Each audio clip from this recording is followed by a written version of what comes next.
How to get started in multifamily real estate. This is a good one.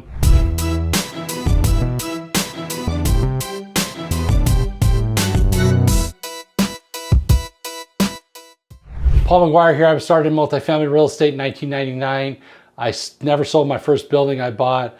I own hundreds and hundreds of units, and I got to tell you, it is the path to financial freedom. I'm a big fan of multifamily. I'm going to give you some nuggets here that'll help you to get started in multifamily and show you the game of Monopoly to build your portfolio using 1031 exchanges, tax deferred, and increase your cash flow to increase your freedom. Here we go.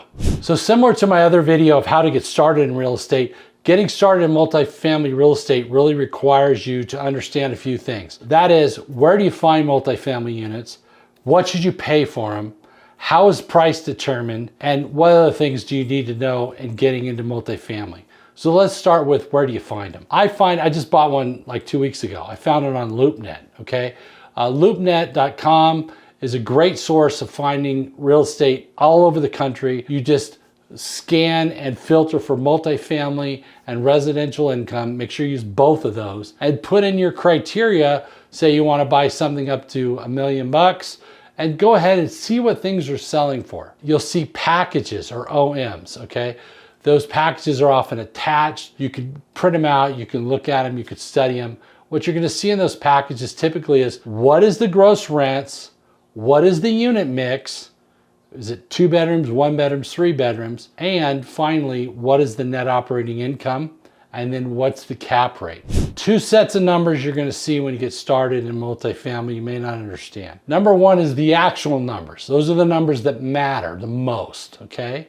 In terms of what you're paying. And then there's the pro forma numbers.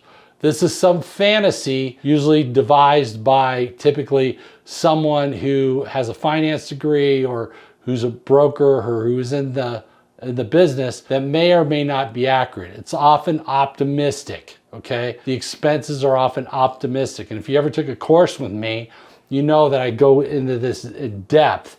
But basically what happens is, when you look at the value of a multifamily deal, you want to look at what are the rents, what are the expenses, and what is the cash flow on the bottom. That's the most important thing. And the reason it's the most important thing is because not only does that determine the price, it also determines a very important factor, and that is how much debt can you get on the property, okay? There's a thing called debt service coverage in multifamily. And debt service coverage means you have to have enough cash flow after expenses to not only cover the debt, but have a little extra, because the bank wants a buffer. You may be limited in how much money you can borrow by debt service coverage, okay? I don't want to go too in depth in this. I go over it in my courses, but essentially, I've seen people who say, oh, I'm going to buy this property, and they expected to get a 70% loan to value. In other words, $1 million purchase. They were going to get $700,000. And guess what happened? They could only get $550, 55% loan to value. Why? Because there's not enough debt service coverage today. Lending on later, they're lending on what it's bringing in right now. You follow? So then the deal blows up because you don't have enough money, right? So this is something, when you get started, you look at a deal and you think, oh, I can, borrow 75% and get $750,000 to buy this $1 million building. And actually, no, I can only borrow $600,000. So I need $400,000 down instead of $250,000 down. Well, I have the $250,000, but I don't have $400,000. In multifamily, price per unit, price per square foot, both important. Cap rate, which I explain in other videos, and also what are other things selling for, or often the term is trading for in the market. So let's say you have an apartment building that is 20 units that you want to buy. And let's say it's, pick a number, $2 million. It's $100,000 a door, okay? What are other things selling for? If I see stuff selling for 120, 130, 140, and I could buy it for 20, 30, 40,000 a door less. Okay, why can I get it for less? Is it mismanaged? Are the rents super low? Does it have deferred maintenance? What is it, right? So when you get started in this business, these are the things you want to look at. Has the roof been done in the last 20 years? Has the parking lot been done in the last 10 or 15 years? Has there been any upgrades to the unit? A lot of us investors that do these deals, we're looking for stuff where that hasn't been done. The interiors are tired, they're outdated. Nobody really wants to rent these things. The rents are low. often a mom and pop type operator, okay? And we wanna buy those for, you know, 100 a door, or maybe we wanna buy them for 80 a door, and then they're worth 120, 130 a door after we do the roof, asphalt, we fix up the units, and we put tenants in there at a higher rent. Make sense? So before I move on to the next subject on this beautiful topic, please like, subscribe, or comment, please. And because I want to help you and I'm giving you this information to help you get started in multifamily. Example of a property that a broker brought me that after I bought a deal from her. She got my criteria of what I was looking for, value add stuff, below market in terms of cost per door. And she brought me this deal in Colorado. Okay, I got the seller to carry the financing. I paid $775-ish for the deal. It was 60 units, but one of the buildings was damaged. Okay, so I went through and I got seller financing. I put a couple $100,000 down, maybe it was 250, and he carried the financing at like under 5%, interest only for 5 years. Okay. I then got a local management company to handle it, and I got some reports and I got an idea of what was wrong with the building. It was two 30-unit buildings, and one of them was damaged from settlement, okay? So I got bids to fix that. I put bids together to correct most of it. I nursed it along, okay? In other words, it wasn't really making me money, but it really wasn't losing me much money. I was nursing it along, and then I sold it for $2.1 million, okay? I've never been there. Never been to the property, ever. I've never personally seen it up close. I've never been there physically. It's another state. But what I did was I put together a pro forma of what it would bring in rent, what it would cost to fix it, and how much upside there was, and marketed that. And by marketing that, another investor came in, and it was a true flip, right? Except I already owned it, and now I'm selling it to somebody else. Now, why would that investor buy it? Because there's a couple $1 million in upside. Why wouldn't I fix it? Because I don't have resources in that state.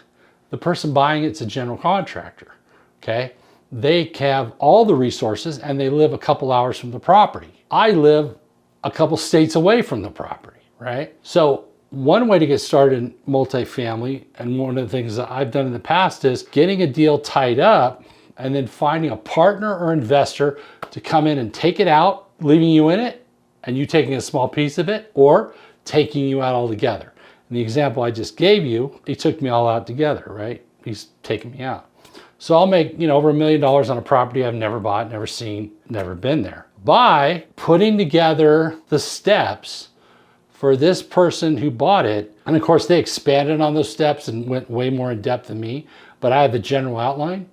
And then they went to get financing from the government at a reduced rate because it's an affordable housing, right? It's affordable and the city needs housing. So in getting started in multifamily, you don't even need to sometimes own a building to make money. You can potentially flip the contract to somebody who buys stuff just by tying it up. And there's videos on how to do that, right? Or you could buy something, not fix it up, give it some time, nurse it along, figure out what the package is for it to be fixed up, and sell it and make money that way. If you want to do this type of business, I don't think there's any better business personally. I think multifamily real estate is the most secure, the most profitable, and the easiest to do because people always need a place to live. Businesses come and go. Look at what's going on with some of the office now, right?